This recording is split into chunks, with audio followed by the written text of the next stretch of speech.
నమస్తే Zee TV news కి స్వాగతం. నేను కృష్ణకుమారి. బులెటిన్ లో ముందుగా హెడ్లైన్స్.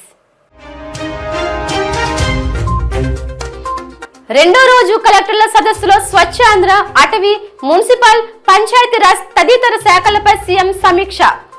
కలెక్టర్లకు దిశానిర్దేశం చేసిన ముఖ్యమంత్రి చంద్రబాబు. కన్నుల పండుగ అప్పన్న స్వామివారి నిత్య కళ్యాణోత్సవం. సేవలో పాల్గొని తరించిన భక్తులు.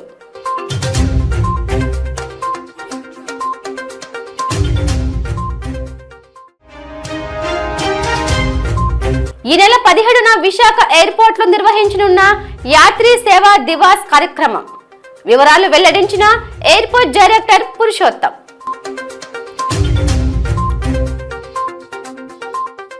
రాష్ట్రంలో అమలు చేస్తున్న స్వచ్ఛాంధ్ర కార్యక్రమాన్ని ఉద్యమ స్ఫూర్తితో కొనసాగించాలని ముఖ్యమంత్రి చంద్రబాబు నాయుడు కోరారు. మంగళవారం రాష్ట్ర సచివాలయంలో రెండో రోజు కలెక్టర్ల సమావేశం జరిగింది. స్వచ్ఛ ఆంధ్ర, సర్క్యులర్ ఎకానమీ వంటి అంశాలపై చర్చించారు.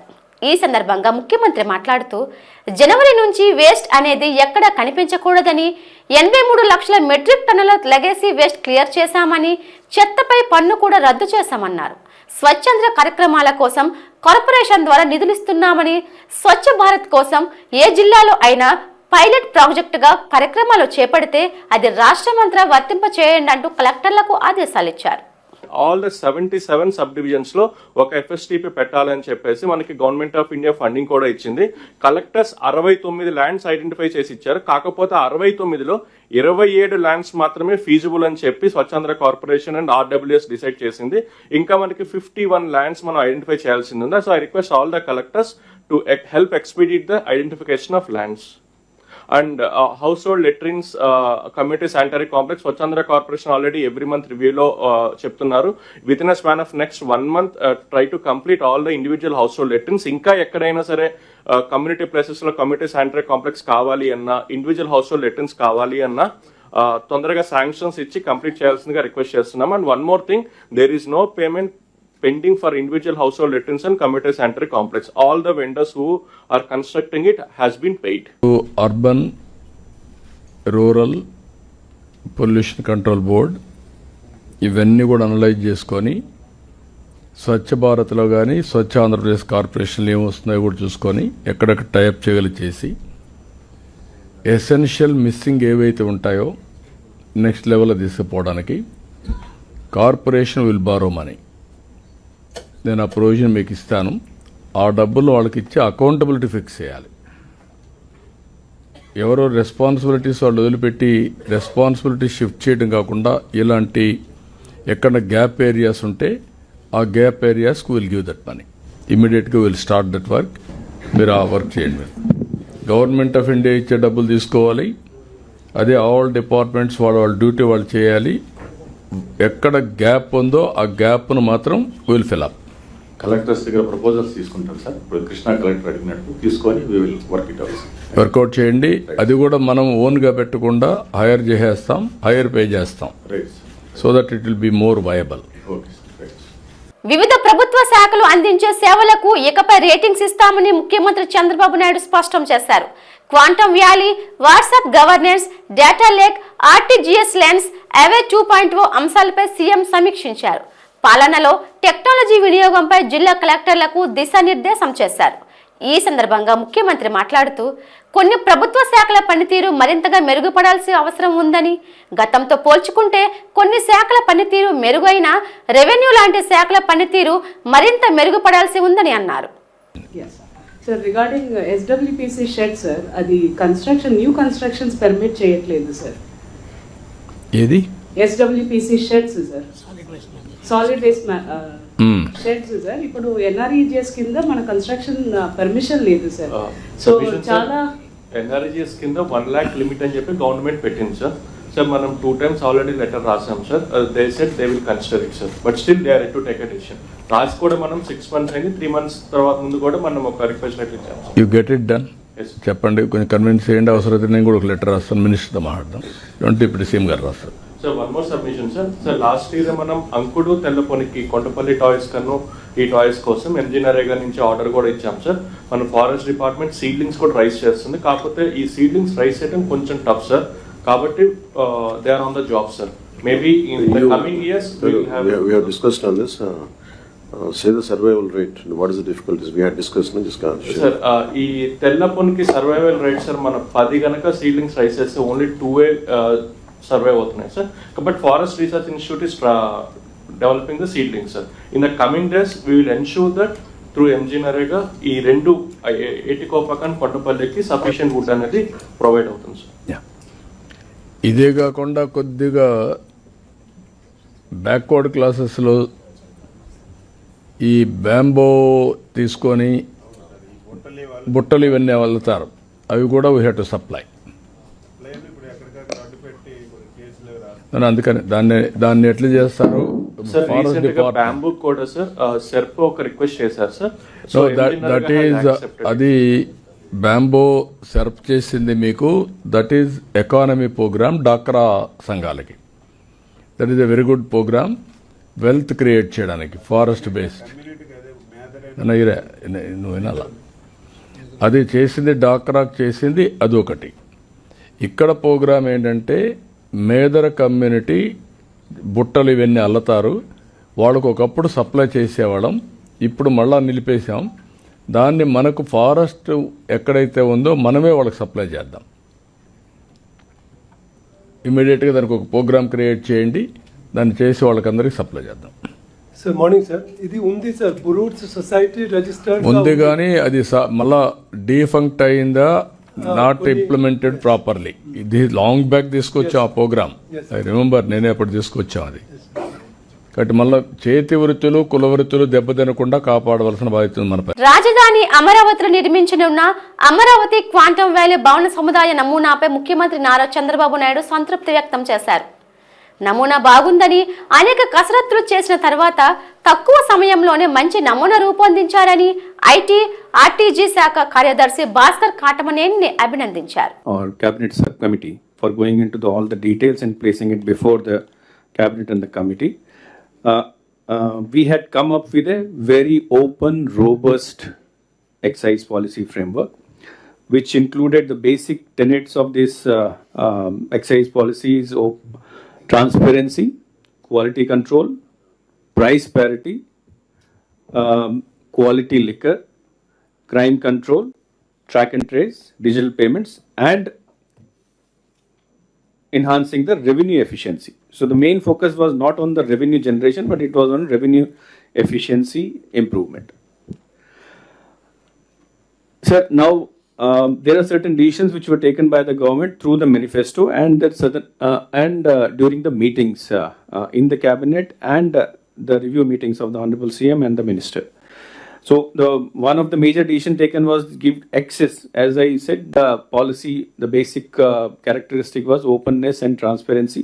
So everybody was given a chance, national, international brands, and then we can see the change within the pre-policy and policy period, how the pie chart is clearly a visual impression of how things have changed, where everybody is getting a chance to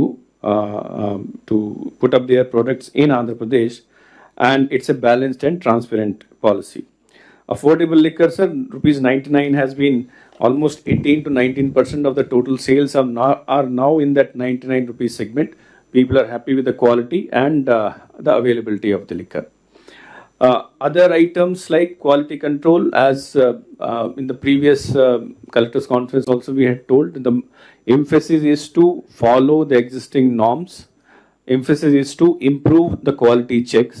Now we have standardized and established these checks, and the test report after the instruction of the Honorable CM are also being placed on our website so that anybody can see what type of tests are being done for each sample and what is the test result. Reservation has been completed, sir, both for shops as well as bars. Then liquor prices, 46 brand have reduced their prices. As per this is a manifesto item, sir, control over liquor prices. People are saving almost 132 crores per month because of the reduction of prices of various brands of liquor. And all these brand people, companies have voluntarily come forward and reduced the prices.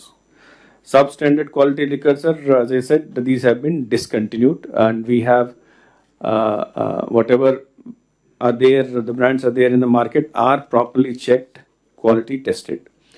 Eradication of illicit liquor, this is again another one of the major decisions which have been taken, sir. We have initiated a program. All the collectors are aware of that thing because they are a part of this program. Till now, we have declared 18 districts as totally ID liquor-free districts, sir. Our target is to complete the whole mission by this month end, which I hope we'll be able to complete that thing. Regional excise laboratories inspection, one direction given by HCM. Their laboratories are there only in 5 districts, Vizag, Kakinada, Guntur, Kurnool and Chittoor. The new collectors which have joined here in Kurnool, Guntur, please note it that you have to regularly, consistently inspect these places to ensure that things are going on as per the mandate. Visakha జిల్లాలో ప్రయాణికులకు తగ్గట్టుగా రాష్ట్ర ప్రభుత్వం RTC బస్సుల సంఖ్యను పెంచి ప్రజల అష్టకష్టాలు తీర్చాలని సిపిఎం విశాఖ జిల్లా కార్యదర్శి ఎం జగ్గునాయుడు డిమాండ్ చేశారు. జగదాంబ సిఐటియు కార్యాలయంలో ఏర్పాటు చేసిన విలేకరుల సమావేశంలో ఆయన మాట్లాడుతూ రాష్ట్ర ప్రభుత్వం శ్రీశక్తి పథకం పేరుతో మహిళలకు ఆర్టీసీ బస్సుల్లో ఉచిత ప్రయాణ సౌకర్యం కల్పించిందని సిపిఎం పార్టీ దీనిని స్వాగతిస్తుందన్నారు. అయితే ప్రస్తుత బస్సులతోనే ఈ పథకం అమలు చేయడం వలన సీనియర్ సిటిజన్లు, వికలాంగులు, పిల్లలు, విద్యార్థులు, మహిళలు, పురుషులు తీవ్ర ఇబ్బందులు పడుతున్నారన్నారు. గంటల తరబడి నిలబడి ప్రయాణించాల్సి వస్తోందని, బస్సులు కిటకిటలాడి ఆపకపోతే ప్రయాణికులు డ్రైవర్లపై దాడులు చేస్తున్నారన్నారు. అవసరమైన బస్సులకు ప్రస్తుతం ఉన్న బస్సుల సంఖ్యను మధ్య తీవ్ర వ్యత్యాసం ఉండటమే అందుకు కారణమని ముఖ్యమంత్రి చంద్రబాబు నాయుడు, ఉప ముఖ్యమంత్రి పవన్ కళ్యాణ్లు వెంటనే కలగజేసుకొని విశాఖ జిల్లా ప్రజల ప్రయాణ అవసరాలకు తగ్గట్లుగా రాష్ట్ర ప్రభుత్వం ఆర్టీసీ బస్సుల సంఖ్య పెంచే చర్యలు చేపట్టాలని డిమాండ్ చేశారు. దాదాపు 20 ఎకరాల భూమిని Adani Messrs Ambuja cements limited పేరు మీద ఒక సిమెంట్ పరిశ్రమ ఏర్పాటు చేయడం కోసం భూ కేటాయింపులకు పూనుకుంటా ఉంది. దీనికి ఏపీ పొల్యూషన్ బోర్డు వారు వచ్చే నెల 8వ తేదీన ప్రజాప్రయ సేకరణకి పూనుకుంటా ఉన్నారు. ఈ సిమెంట్ పరిశ్రమ కానీ ఆ ప్రాంతంలో వస్తే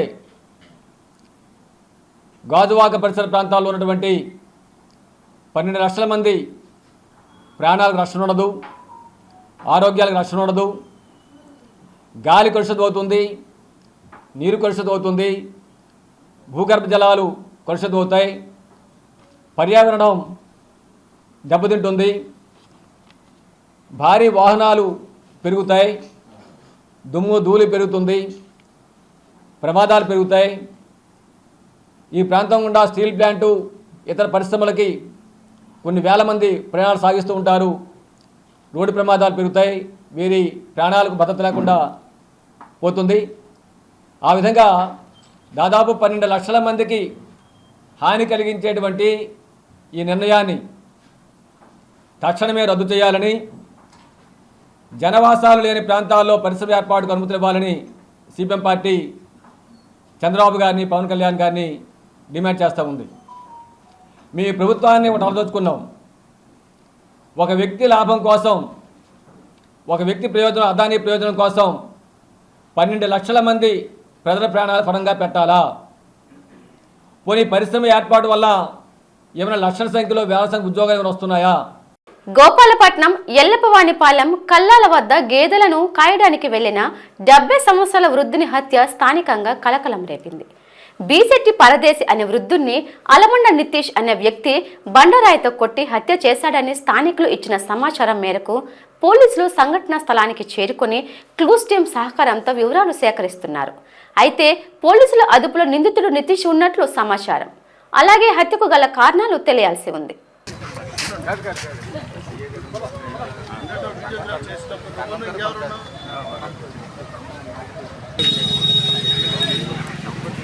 ఎంత డిస్టెన్స్ రోడ్ నుంచి ఎంత డిస్టెన్స్ మళ్ళీ అక్కడ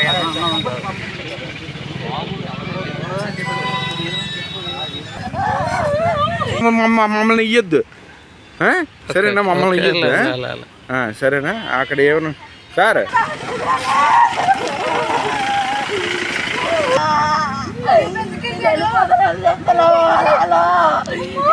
చేసుకోలేదు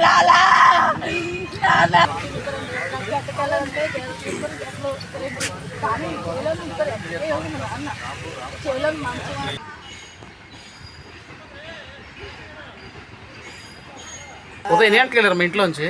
11, 12 అయిపోయింది. క్యారీ కట్టుకొని వెళ్ళాడు అన్నట్టున్నారు. చేలోనే ఉంటాడా బాబు, ఎందుకు వెళ్ళాడో నాకు వెళ్తాడు. ఏం చెప్పారు పోలీసులు అమ్మా మీకు? నాకేం చెప్పలేదు. ఇప్పుడు పోలీసు వచ్చారు కదమ్మా, వచ్చి ఏమన్నారు? ఏమనలేదు బాబు, నన్ను ఎడుతున్నానని ఏమనలేదు. మరి మీకు ఏమైంది తెలిసింది? మీకు ఎవరు చెప్పారు? ఏమైందని తెలియదు. ఒళ్ళు చెప్పుకుంటాను, నాకు చిన్న గుండాలతో ఉంది, అందుకని నాకు చెప్పరు. ఈ ఎల్లబోనపాలెం అవుట్స్కట్స్లో ఒక వ్యక్తిని ఇంకో వ్యక్తి చంపేసినట్లుగా అన్వంటు కాల్ వచ్చింది. వచ్చినట్టు నేను మా సిబ్బంది మా ఎస్ఐ అందరితో కలిసి సీన్కి రావడం జరిగింది. వచ్చేసరికి ఒక వ్యక్తి డిసీజ్డ్, సుమారు ఒక 79 సంవత్సరాల వయసు డిసీజ్డ్, ఇతని పేరు బీశెట్టి పరదేశ్, ఇక్కడ చనిపోయి ఉన్నాడు. చనిపోయి ఉన్న తర్వాత ఎంక్వైరీ చేసి మా టీమ్స్ అన్నీ కూడా గ్రామంలోకి పంపించడం జరిగింది.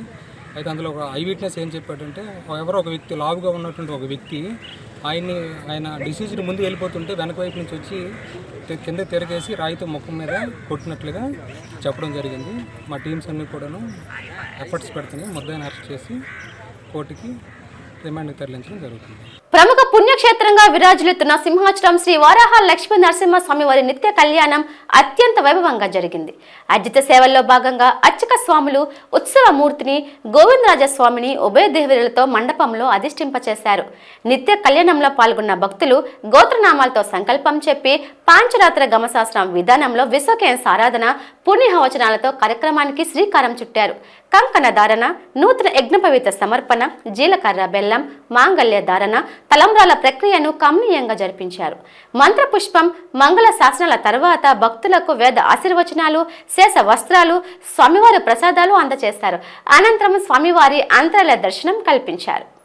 కళ్యాణ కార్యక్రమంలో స్వామి యొక్క సుముహూర్త సమయానికి సమర్పించినటువంటి మధుపర్కాలు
మండలం ఎస్ఆర్పురం గ్రామంలో లబ్ధిదారులకు పట్టాల పంపిణీ కార్యక్రమం జరిగింది.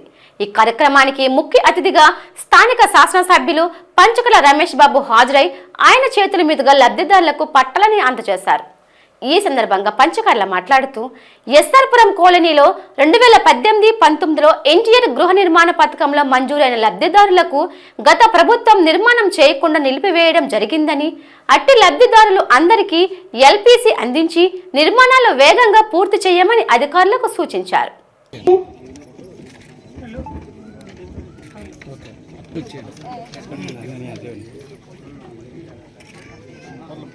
చాలా కాలం నుంచి ప్రజలు ఎదురు చూస్తున్న కార్యక్రమం ఏదన్నా సాకారం అయితే ఆ ఆనందం, ఆ తృప్తి వేరు. మరి పనిచేసే అధికారులు, పనిచేసే ప్రజాప్రతినిధులు ఇలా ఉంటే కార్యక్రమాలు ముందుకు సాగుతాయి. కొత్తగా వచ్చిన రాగానే ఈ ఫైల్ రెడీ చేయాలి ఎంఆర్ఓ గారు, తొందరగా మనం ఇది దీర్ఘకాలికంగా పెండింగ్ ఉంది అని చెప్పగానే ఫైల్ రెడీ చేసి సార్ రెడీ సార్ ఎప్పుడు పెడదామని అడిగిన మా ఎంఆర్ఓ గారికి మనస్ఫూర్తిగా అభినందన తెలియజేస్తామన్నా. పనిచేసే అధికారులు ఉంటే మాకు అదే తృప్తిగా ఉంటుంది, పనులు సాఫీగా జరుగుతాయి. ఎంపీబీ గారు చెప్పినట్టు ఇది దీర్ఘకాలికంగా పెండింగ్లో ఉంది.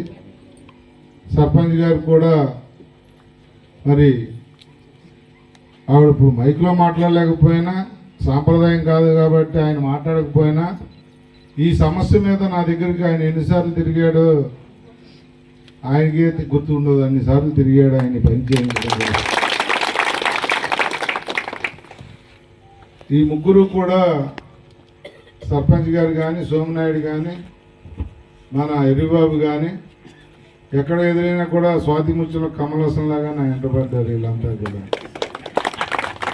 రాష్ట్ర ప్రజలకు ఉన్నతమైన విద్యను అందించాలన్న సంకల్పం, ప్రతి పేదవానికి అత్యున్నతమైన వైద్యం చేరువ చేయాలన్న లక్ష్యంతో అడుగులు ముందుకు వేసి 17 వైద్య కళాశాల నిర్మాణానికి శ్రీకారం చుట్టిన ఘనత వైఎస్ జగన్ ప్రభుత్వానికే దక్కుతుందని, అలాంటి మంచి కార్యాన్ని కూడా తప్పుగా చూపిస్తూ ప్రైవేటు వ్యక్తులకు అప్పగించాలన్న స్వార్థపూరిత ఆలోచనలను కూటమి ప్రభుత్వం విరమించుకోవాలని మాజీ మంత్రి విడుదల రజనీ డిమాండ్ చేశారు.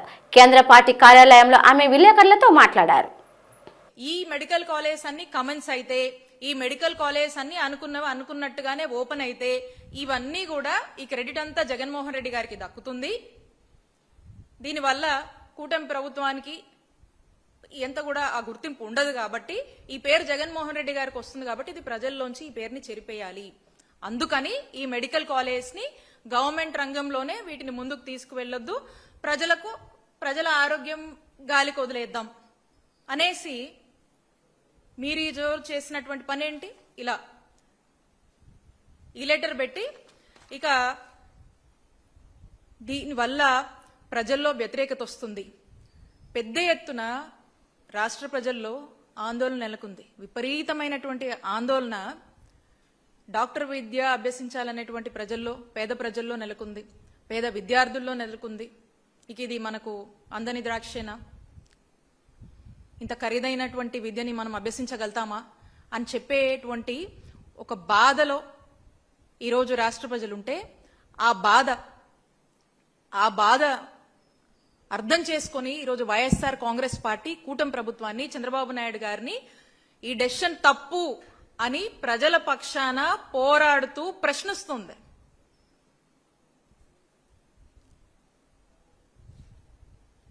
ఇక అందరికీ అర్థమైపోయింది, ప్రజలందరికీ చంద్రబాబు నాయుడు గారు కూటమి ప్రభుత్వం తీసుకుంటున్నటువంటి నిర్ణయం తప్పు, ప్రజలకు అన్యాయం చేస్తున్నారు, ప్రజారోగ్యాన్ని గాలికి వదిలేస్తున్నారు అని అర్థమైంది. కాబట్టి ఇది ప్రజల్లోకి విపరీతంగా ప్రజల్లో ఒక చర్చ నడుస్తుంది. కాబట్టి దీన్ని మళ్ళా ఈ యొక్క నెపం, ఈ యొక్క బురద మన మీదే చల్లాలని చెప్పేసి మనం చూసాం మొన్న రీసెంట్ టైమ్స్ లో శాఖకు సంబంధం లేనటువంటి మంత్రులు ఫోర్స్డ్గా, అవగాహన లేకుండా, సంబంధం లేకుండా, కనీసం ఈ మెడికల్ కాలేజీలు ఎలా ఉన్నాయి, ఎక్కడున్నాయని కూడా చూడకుండా ఇష్టం వచ్చినట్టుగా అపహాస్యంగా ఈ గవర్నమెంట్ మెడికల్ కాలేజ్ గురించి మాట్లాడుతూ ఉన్నారు. దీన్ని ఏమనాలి? ఇది ఏ హయాంలో వచ్చింది? ఎవరి హయాంలో వచ్చింది? మెడికల్ కాలేజ్ వర్క్స్ అని ఇమీడియట్ గా స్టాప్ చేయమని ఎవరిచ్చారు ఈ ఆర్డర్? మీరు కాదా? ఈ తప్పు మీది కాదా? మనం చూసాము, జనరల్ గా గ్రాఫిక్స్ అంటే లేనిది ఉన్నట్టు చూపించడం గ్రాఫిక్స్ అంటే. మరి మొన్న మంత్రి గారు మాట్లాడుతూ ఉన్నారు, ఉన్నది లేనట్టుగా చూపిస్తా ఉన్నారు గ్రాఫిక్స్. కూటమి ప్రభుత్వం వాళ్ళకే సాధ్యం ఇది. ఎందుకంటే వైఎస్ఆర్ కాంగ్రెస్ పార్టీ వాళ్ళు కానీ జగనన్న చేసినటువంటి మంచి జనాల్లోకి వెళ్ళొద్దు కాబట్టి మిస్లీడ్ చేయడం, మ్యానిపులేషన్. ఇంకా అలాగే ఇంకో మంత్రి గారు మాట్లాడుతూ ఉన్నారు, స్విమ్మింగ్ పూల్ అంట. పెనుగొండ మీకు స్టేటస్ చూపించాను నేను. ఈ లెటరు మీ మీ మీ ప్రభుత్వమే, గవర్నమెంట్ డైరెక్షన్ లోనే ఈ లెటర్ మీరు పెట్టి, అఫీషియల్ గా పెట్టి ఎవరిని బ్లేమ్ చేస్తారండి? ఈ నెపం ఎవరి మీద వేస్తారు? ఇప్పుడు పెట్టండి ఏం పెడతారో. మీరు ఈ లెటర్ పెట్టి, ఇప్పుడు మీరు ఈ లెటర్ మీరే రాసి, మీరే పనులన్నీ ఆపిచ్చి మా మీద నెప్పమేసేయడానికి ప్రయత్నించారు కదా. మరి ఇప్పుడు ఏం గ్రాఫిక్స్ చూపిస్తారో, ఇప్పుడు ఏం మాట్లాడతారో ప్రజల్లోకి వస్తే, ఆయా ప్రాంతాలకు వస్తే దీని గురించి మనము గ్రాఫిక్సో లేకపోతే ఇంకోటో కాదండి. ఇదన్నీ కూడా ఎక్కడికక్కడ ఏ ప్రాంతానికి ఆ ప్రాంతంలో, ఏ జిల్లాలో ఏ జిల్లాకు ఆ జిల్లా ఈ మెడికల్ కాలేజ్ అనేది మనము నిర్మించాలనేటువంటి ఉద్దేశము, అక్కడ లేజేసినటువంటి foundations, developments, commencements, constructions, civil works, start అయినటువంటి కాలేజెస్ అన్ని కూడా కళ్ళకు కొట్టొచ్చినట్టుగా అక్కడ ప్రజలను అడిగితే చెప్తారు. దీనికి మళ్ళా ఇంకేదేదో మాట్లాడుతూ ఉంటారు. ప్రజల్లోకి వస్తే తెలుస్తుంది, అక్కడున్న జనాన్ని అడిగితే తెలుస్తుంది. ఏంటంటో మాట్లాడుతూ ఉన్నారు కదా, అంతవరకు ఎందుకు? మా నాయకుడు జగన్మోహన్ రెడ్డి గారు ఈ కాలేజ్ నిర్మాణం విషయంలో క్రిస్టల్ క్లియర్గా అడుగులు ముందుకు వేసి 5 కాలేజీలు ప్రారంభించారు. ప్రజల్లోకి వెళ్తే వాళ్లే చెప్తారు, ఆ ప్రాంత ప్రజలే చెప్తారు. మేము అడుగుతా ఉన్నాము, ఒకసారి చంద్రబాబు నాయుడు గారు 14 సంవత్సరాలు ముఖ్యమంత్రిగా చేశారు ఎర్లియర్, ఇప్పుడు కూడా వారే ముఖ్యమంత్రిగా ఉన్నారు. ఏ రోజైనా ఈ రాష్ట్రానికి ఒక గవర్నమెంట్ మెడికల్ కాలేజ్ తీసుకురావాలి అని చెప్పి కనీసం ప్రయత్నమైనా చేశారా అని మేము ప్రశ్నిస్తా ఉన్నాం. కనీసం ఒక ఆలోచన చేశారా? చేయలేదు. ఇప్పుడు చేస్తున్నారా? జగన్మోహన్ రెడ్డి గారు తీసుకొచ్చినటువంటి ఈ గవర్నమెంట్ మెడికల్ కాలేజ్ ని ఈరోజు ప్రైవేటైజేషన్ ముసుగులో అమ్మేటువంటి ఒక ప్రయత్నం చేస్తా ఉన్నారు, ఒక స్కామ్ చేస్తా ఉన్నారు.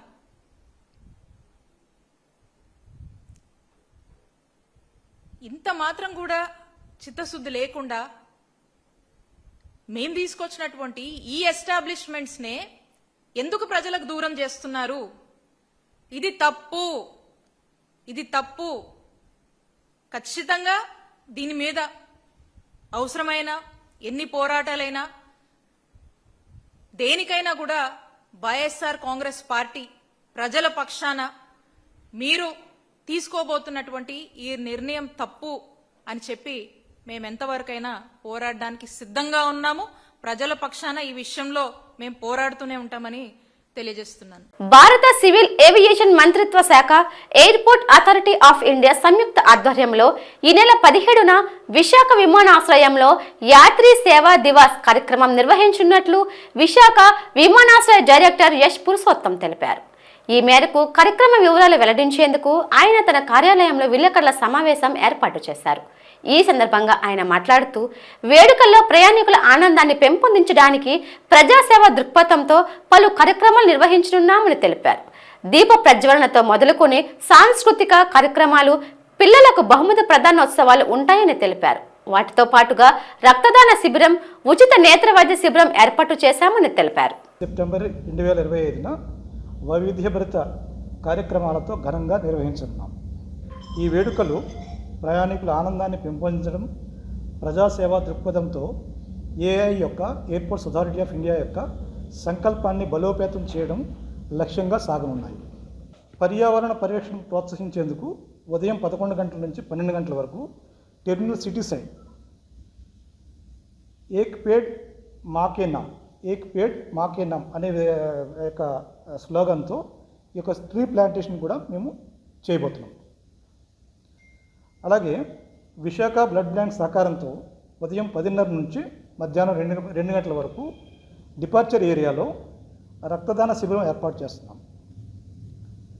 అదేవిధంగా ట్యాక్సీ మరియు క్యాబ్ డ్రైవర్స్ కోసం ఫ్రీ ఐ చెకప్, ఉచిత నేత్ర పరీక్షా శిబిరం కూడా నిర్వహిస్తున్నాం. అలాగే ప్రయాణికుల కోసం సెల్ఫీ, ఫొటోస్ తీసుకోవడానికి, అలాగే ప్రయాణికుల యొక్క వాళ్ళ యొక్క ఫీడ్బ్యాక్ అంటే వాళ్ళ యొక్క అభిప్రాయాలు, అంటే ఎయిర్పోర్ట్లో వాళ్ళ ఎక్స్పీరియన్స్ ఏంటి అనేటువంటి ఫీడ్బ్యాక్ కూడాను ప్యాసింజర్స్ నుంచి మేము తీసుకోవడం జరుగుతుంది. అలాగే స్కూల్ చిల్డ్రన్స్, హై స్కూల్ +12 ఆ పిల్లలకి ఎయిర్పోర్ట్లో తీసుకొచ్చి వేరే స్కూల్స్ నుంచి ఎయిర్పోర్ట్లో నుండి ఫంక్షనింగ్ వాటిని చూపించడం, అలాగే సివిల్ ఏవియేషన్లో వాళ్ళకు ఉన్నటువంటి అవకాశాలు, ఉద్యోగపరంగా ఆపర్చునిటీస్ ఏమున్నాయి వాటికి సంబంధించినటువంటి దాన్ని కూడా మేము వివరించదలుచుకున్నాం. వార్తలు ముగించే ముందు ముఖ్యాంశాలు మరోసారి. రెండో రోజు కలెక్టర్ల సదస్సులో స్వచ్ఛ ఆంధ్ర, అటవీ, మున్సిపల్, పంచాయతీరాజ్ తదితర శాఖలపై సీఎం సమీక్ష. కలెక్టర్లకు దిశానిర్దేశం చేసిన ముఖ్యమంత్రి చంద్రబాబు. కన్నుల పండుగ అప్పన్న స్వామివారి నిత్య కళ్యాణోత్సవం.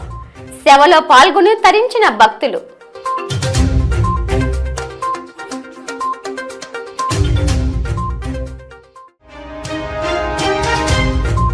ఈ నెల 17న విశాఖ ఎయిర్పోర్ట్ లో నిర్వహించనున్న యాత్రి సేవా దివాస్ కార్యక్రమం వివరాలు వెల్లడించిన ఎయిర్పోర్ట్ డైరెక్టర్ పురుషోత్తం.